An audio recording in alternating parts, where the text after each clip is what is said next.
Hello and welcome back to another episode of Handloader TV with me, your host, Jeremiah. Now in this episode, we're going to be running a full load development on the 260 Remington cartridge, and we'll be using this Remington Model 7 chambered in just such cartridge to do so. However, before we dive into the rifle or anything else, let's go ahead and start out with a history on the cartridge. So the 260 Remington started out as a Wildcat cartridge known as the 6.5 by 08 A square, and brass was easily formed by taking 308 Winchester, necking it down to 6.5 millimeter, and that's it. So all you needed was a full-length sizing die, relatively easy to do.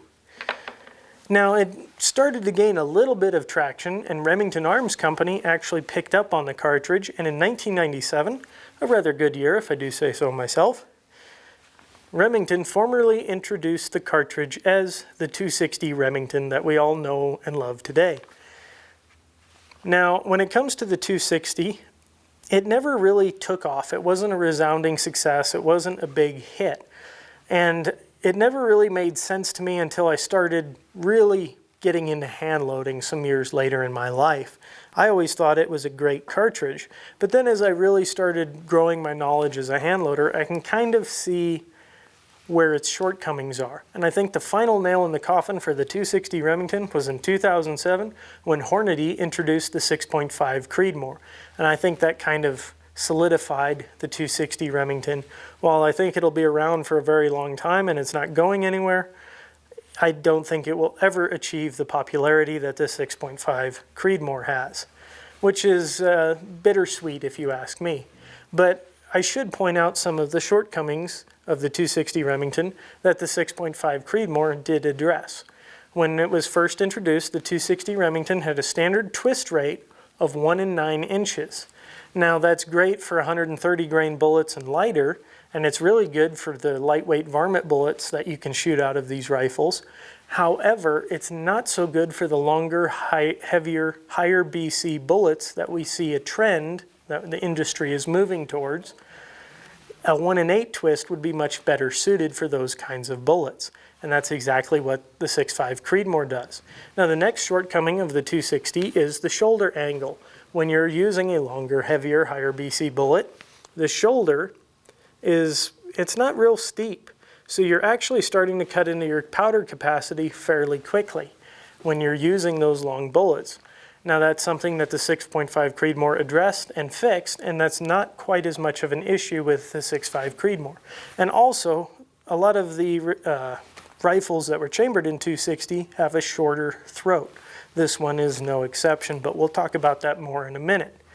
So basically, the 260 Remington is extremely similar to the 6.5 Creedmoor. The 6.5 Creedmoor just has a few tweaks, a little bit higher pressure rating from Sammy, a little bit steeper shoulder angle, and a little bit faster twist. And that combination of things made it a resounding success in the United States. I also think at the time, if the 260 was introduced in Europe, I think it would have been a pretty big success. 6.5 millimeter cartridges were very popular over there. But sadly, they never really caught on in the United States until 2007. So on that note, I want to share a couple of personal facts about the 260 Remington. It was actually the first centerfire cartridge that I hand loaded for.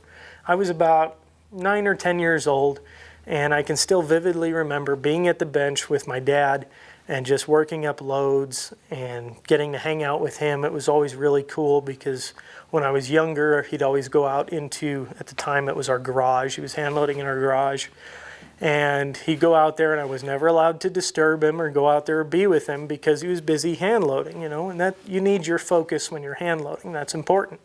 So when I finally got my first big rifle, this 260 here, I got to learn how to hand load for it, and that was a really sweet time that I got to spend with him. I also used the 260 Remington to harvest multiple animals. My first big game animal, which was an Arizona elk, I harvested that at about 11 years old, and the 260 performed really well. I was shooting 130 grain Barnes triple shock X bullet at about 2,700 feet per second. I shot the elk right one shot in the heart and it dropped in its tracks. The cartridge performed very well on that elk. And I actually was surprised how quickly it went down.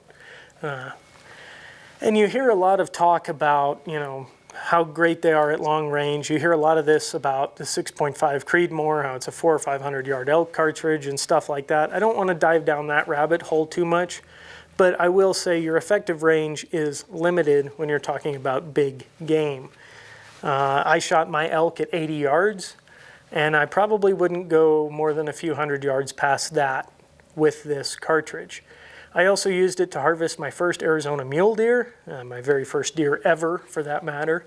And I did all of this alongside my dad and my grandfather, so I have a really soft spot for the 260 Remington. It's done really well for me, it's performed nicely, and I like the cartridge. I'll try not to let any of that bias sway me in what I say about the cartridge, and hopefully the results we get today will speak for themselves. However, on that note, let's go ahead and dive into this rifle, and we'll talk a little bit more about the details. So when it comes to the rifle itself, I will be the first to admit that it will not win any beauty prizes, nor will it be winning any accuracy competitions. I've run so many experiments with this rifle and load development series on it, and just shot it at extended ranges, gone out hunting with it. I have a pretty good idea for how the rifle shoots already.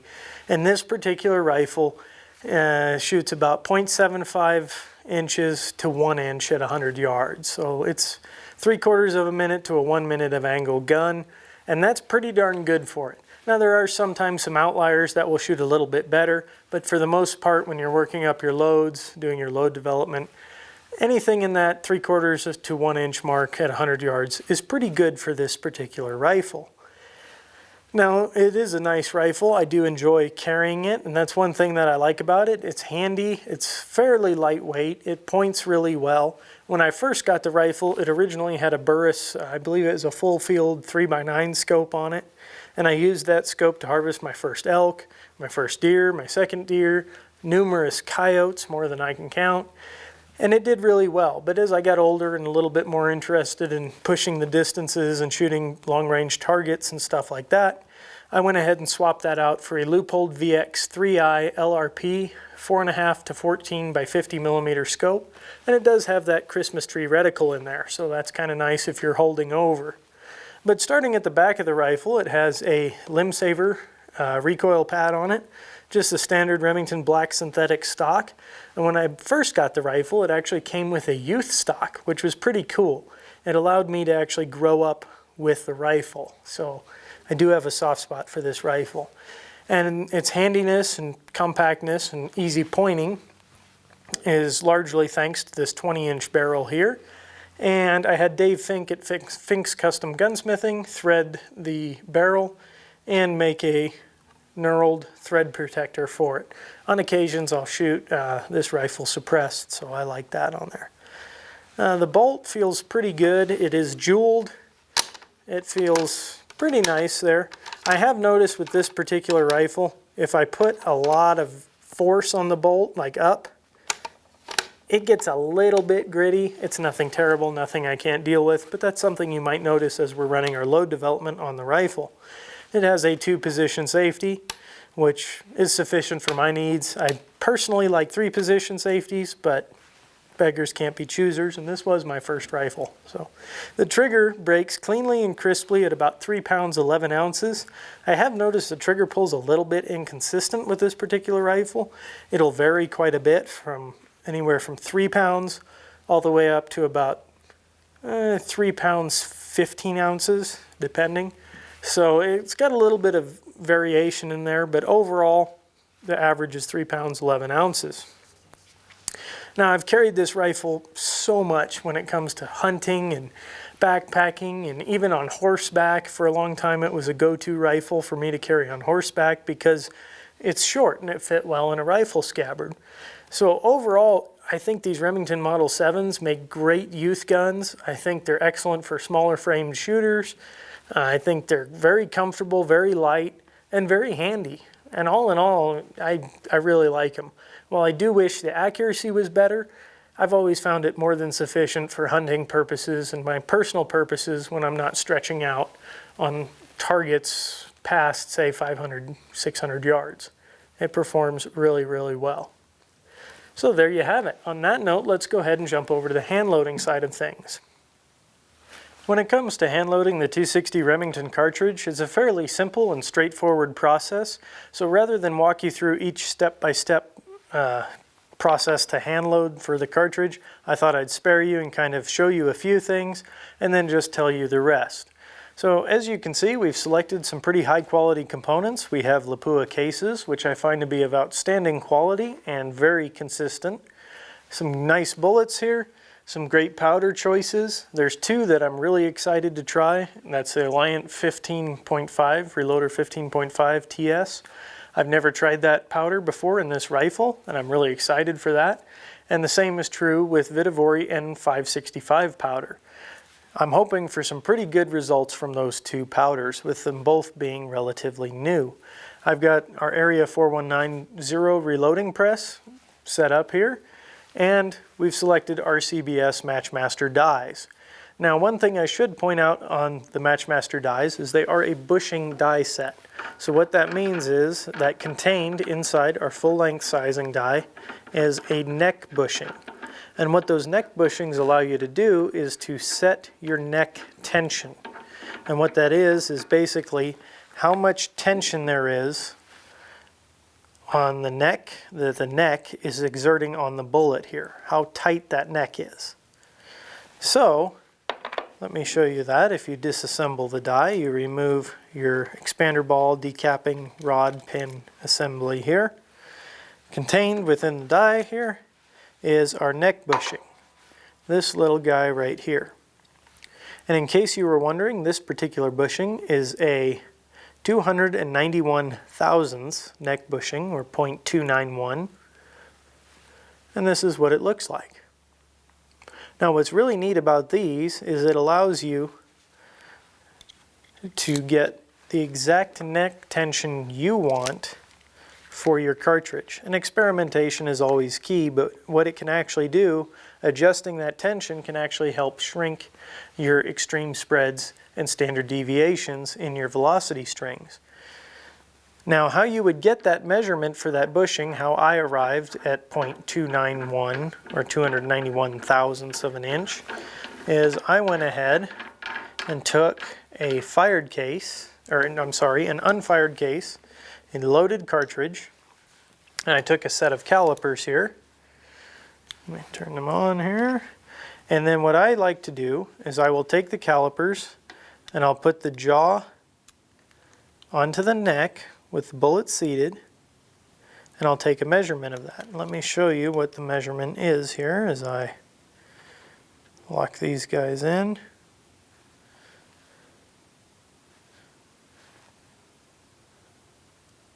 Sometimes this can be a little bit tricky. But once you take your outside measurement, that moved on me. Right there, once you take your outside neck measurement with a bullet seated, you can see that this equals 292 thousandths. And there's a half thousandth there, but I don't think it's really there. That kind of moved on me a little bit, so my apologies. But you subtract 1,000th of an inch from that measurement, and you come up with 291 thousandths, which is the neck bushing size that I'm using. Another thing that I should point out is I don't like overworking my brass, and I also find it conductive to accuracy to simply bump that shoulder by about 2,000ths of an inch. So I have this die preset to bump the shoulders about 2,000ths of an inch. Go ahead and take some Hornady Unique case lube, take a case. We'll run it up into the sizing die, and since I was fiddling with it, we'll double check our measurement.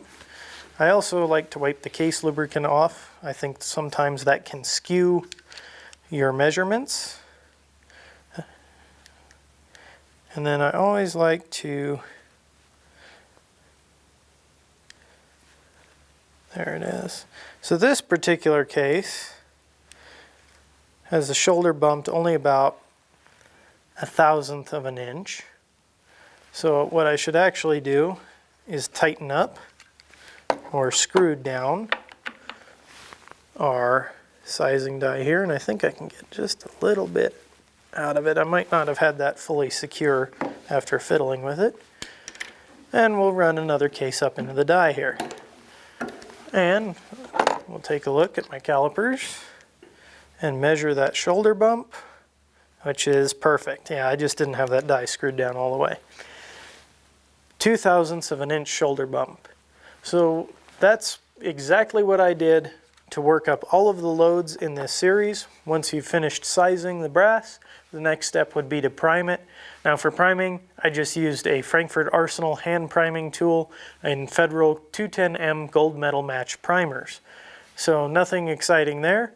The next step would be to weigh and dispense our powder, charge our cases. For that, I used an RCBS Matchmaster powder dispenser, and all powder charges are accurate to 0.04 of a grain. So hopefully we'll get some pretty good extreme spreads and standard deviations using this method.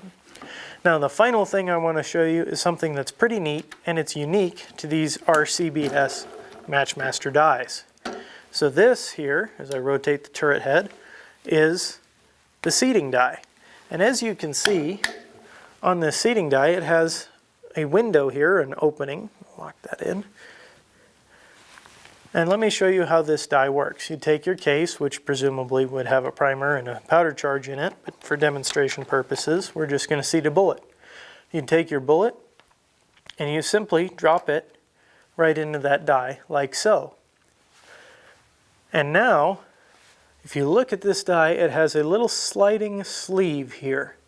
And what this sleeve does is it carries that bullet, and it aligns the bullet perfectly with that seating stem there. And you can see that seating stem has a little bit of float, so it's self-centering. That's pretty neat. It's also going to align your case once it enters that sleeve. So everything's going to come in line up with that sleeve, the bullet, the case, all lined up with that seating stem, and you're going to seat your bullet. This should help with your concentricity, and it should allow for a very concentrically loaded cartridge. Now another real benefit to this is it can be difficult, especially with flat base bullets, to seat them perfectly straight on the case. You tend to have a little bit of wobble, or they'll fall off like that one did. And if you're lazy like me, you just reach into the box and grab another one, and you pick everything up at the end of your reloading session that you've dropped previously. But that can be challenging, especially if you have rather tight neck tension or you're using a flat base bullet. Simply drop the bullet in there. It speeds up the process, makes it easier, and you still get a concentrically loaded cartridge. So that's, I think, one of the biggest benefits to using the RCBS Matchmaster dies. On that note, I have all my ammunition preloaded. We're ready to hit the range, but before we do, there's a couple of things I want to point out to you guys. I've loaded well over 200 rounds of ammunition for our load development series and testing the rifle and accuracy and whatnot. There's no way we're going to be able to show that all to you in this video. It would simply be too long and the editing would be way too much to handle. So we're going to take the best results that we get from the video and we'll show those to you guys at the end. However, if you want to see all of the results, all the loads we tested, the good, the bad, the ugly, the group sizes, the velocity, head on over to loaddata.com and look for the 260 Remington Handloader TV loads in the search bar there. Just enter that in. And you'll be able to see all the loads that we tested, the good, the bad, the ugly, the velocities, which powder, which bullet, all that stuff. The only thing you won't be able to see is the powder charge weight. We reserve that for subscribers. And it's a great way to support what we do by subscribing to loaddata.com, and it helps us keep these videos coming. Now the last thing I want to share with you guys is I will also be writing a column in the next issue of Handloader magazine, issue number 338, and I would encourage you guys to check that out, because in that column I'm going to be talking about this rifle as my first rifle, the first cartridge I handloaded for, and there'll also be a load data table in there that will cover all the loads that we tested in this video. So there'll be some great crossover content there, and I highly encourage you guys to check that out. On that note, let's take this rifle and let's go hit the range.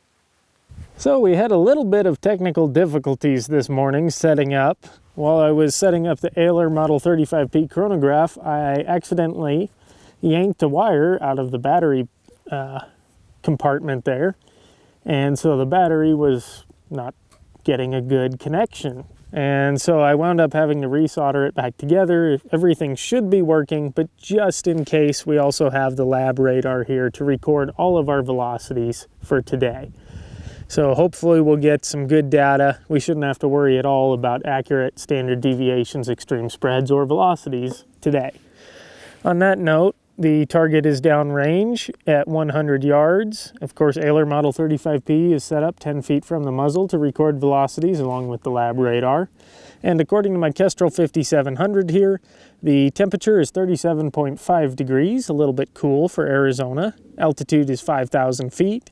Humidity is 18%, and pressure is 25.24 in Hg. And we have pretty much no wind. It's pretty much 0 to, it's no wind, none whatsoever. That little wind meter is 0, which is excellent, outstanding day for shooting groups.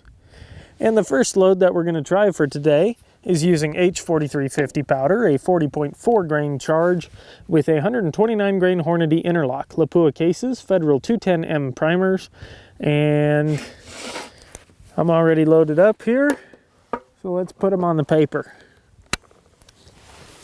See what we can do.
So rolling right along, I've went ahead and swapped over to Alliant 15.5. This is a brand new powder, and it's TS line, which is temperature stable. So I'm excited to see how this does with a 43.5 grain charge and a 90 grain Spear TNT. Same Lapua cases.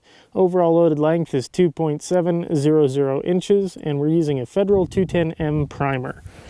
So we got our chronographs all set up here. We should be good to go.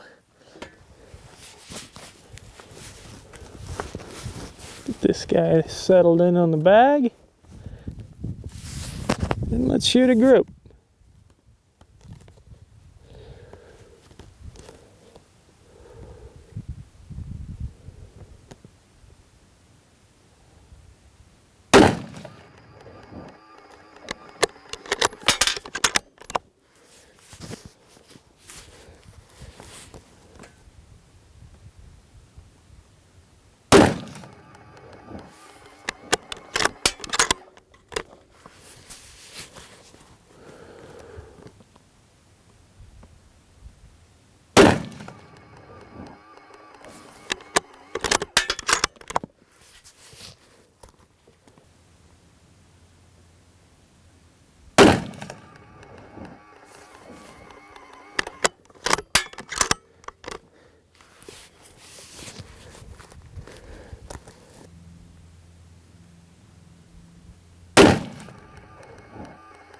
All right. So one thing I should probably note while I'm out here on the range, that one flyer to the right, I'm pretty sure that was me. The rifle, if you'll notice, it does jump a little bit, and right as I was squeezing, that bag kind of gave away a little bit, and I think I might have pulled that shot a little bit. All right, so once again, it's a new day of filming, and you get your daily weather update brought to you by the Kestrel 5700. The temperature is 40 degrees. We're fighting with a little bit of wind today, about 4 to 8 miles per hour from the 1 to 12 o'clock position, so a bit of a headwind. It'll be interesting to see what that does to our groups. Humidity is 18%, altitude is 5,000 feet, and pressure is 25.55 nhg. So, on that note, the next load that we are going to be trying out is H4831 shortcut powder, a 46 grain charge with 140 grain Spear Grand Slam bullet.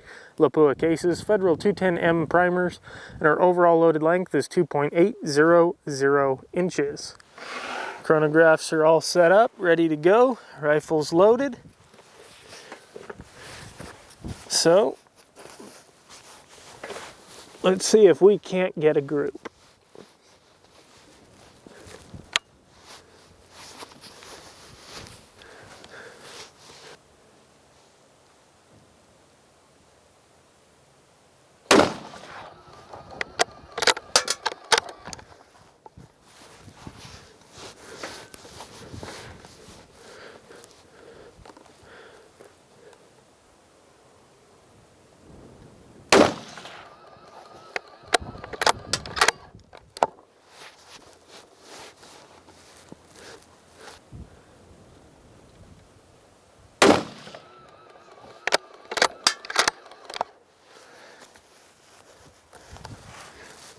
Well, the 3-shot group looks pretty dang good.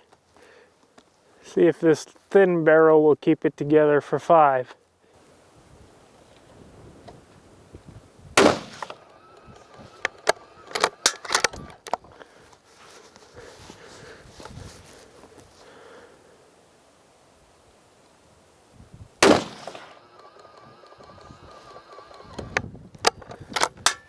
Well, pretty respectable velocity, and all in all, that doesn't look too terribly bad from where I sit for this particular rifle.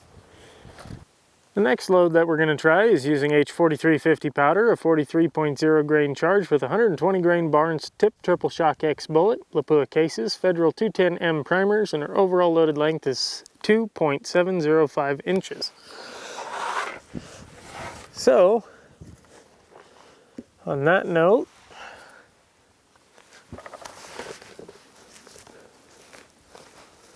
let's put a group together.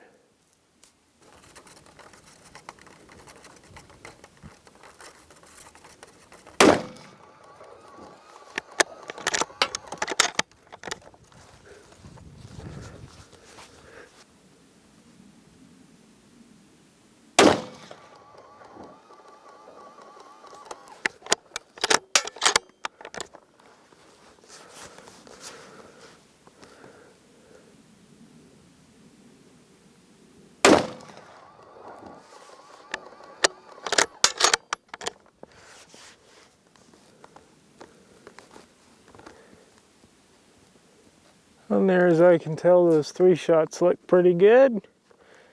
Thin barrel has trouble holding 5. Let's see if it can do it.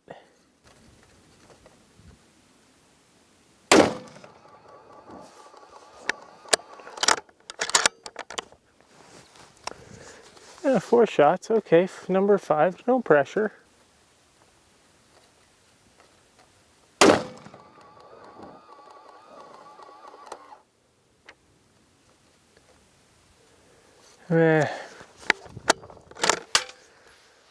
I felt like a good shot. So for this next load, we've swapped over to Vitavori N565 powder, a relatively new powder, a 46.5 grain charge with 140 grain Sierra Hollow Point boat tail bullet or Match King, 140 grains in weight, Lapua cases, Federal 210M primers, and our overall loaded length is 2.720 inches. So arm up the chronographs, they're all set, rifle's loaded. Let's see if we can't get a group.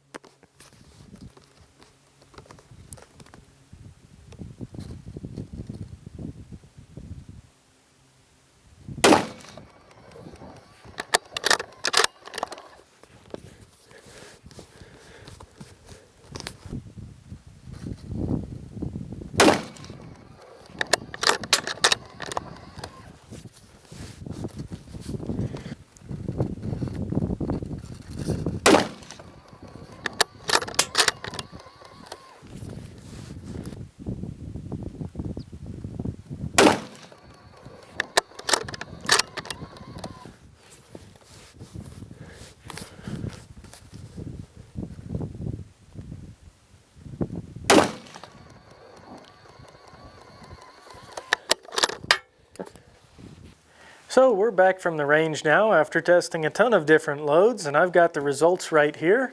And if you haven't already, don't forget to head on over to loaddata.com and you can check out all these loads here. Just look for the Handloader TV loads, and don't forget about the column that will be in the next issue of Handloader. So let's go ahead and dive into our first result here. The first target is using H4350 powder, a 40.8 grain charge with 129 grain Hornady interlock bullet. We got a pretty good standard deviation of 9 and an extreme spread of 24. I kind of expect good things out of H4350 powder, and there's a lot of crossover between the 6.5 Creedmoor and the 260 Remington when it comes to load data, and everybody loves that powder in both cartridges. We got a 0.84 inch group, and all in all, I'm pretty happy with that when it comes to this particular rifle. Now the next load we tried is something a little bit different that I wanted to test out. This is using a 90 grain Spear TNT bullet with the new Alliant Reloader 15.5 TS powder. A 43.5 grain charge led to an average velocity of 3,101 feet per second, which is pretty screaming. And what impressed me most is the group size. Now it is 1.59 inches if you count all 5 of those shots. I do think I pulled one of those shots though, and if you remove the flyer from there, it measures out to 0.55 inches, which is actually one of the best groups that this rifle has ever shot. I hate those 5th round flyers. It drives me nuts. But all in all, I'm still really happy with that load, and I thought it was worth pointing out and mentioning here in the video. The next load that we went ahead and tried is using H4831 SC powder, shortcut powder, a 46 grain charge. Now this is actually one of my favorite powders. It's from Hodgdon's Extreme line, and I've gotten really good extreme spreads and standard deviations with this powder in both the 260 Remington and the 6.5 Creedmoor. And this particular load is no exception. A standard deviation of 6 and an extreme spread of 15, which I feel is pretty good with this rifle and the components we used, the Spear Grand Slam 140 grain bullet. And we got pretty decent accuracy out of that at 1 inch, 1.27 inches. So all in all, not too bad, especially with this particular rifle. Like I said earlier, it's not going to win any matches when it comes to accuracy. The next load that we went ahead and tried is using H4350 powder again. It's a go-to powder of mine. 120 grain Barnes tipped triple shock X bullet, great standard deviation and extreme spread again, and a 0.94 inch group. Now this is actually a load that I use out hunting quite a bit, and I really like those Barnes bullets for hunting. So that would be something to consider for a hunting load. And I find that accuracy has always been sufficient at the ranges I'm going to be shooting this 260 at. Now the final load we tried is also arguably the best load that we got. This is using Vitavori N565 powder and 140 grain Sierra hollow point boat tail bullet, or Match King. And the group size measures out to 0.70 inches, standard deviation of 9, and an extreme spread of 23. All in all, I'm pretty happy with the results that we got. I think the rifle performed as expected, and granted, going into this, I kind of already knew how the rifle would perform just because I have so much time behind this rifle and a lot of experience working up loads with it. But now you guys can see for yourself what a pretty much stock, bare bones Remington Model 7 can do when chambered in 260 Remington. And you also get some good information. Hopefully you learn something about hand loading or bushing dies or the new powders that are on the market right now, if you can find them. And hopefully you just had a good time listening to me talk about my personal experiences with this rifle. Overall, I can't complain, and now you guys have a little bit more information in your arsenal to go out and make educated decisions about rifles and hand loading and various other things. So on that note, I want to thank you guys so much for watching. I truly enjoyed this episode. It was a lot of fun to get to take out my childhood rifle, which lately has been a little bit neglected and sitting in the safe for longer than I'd like.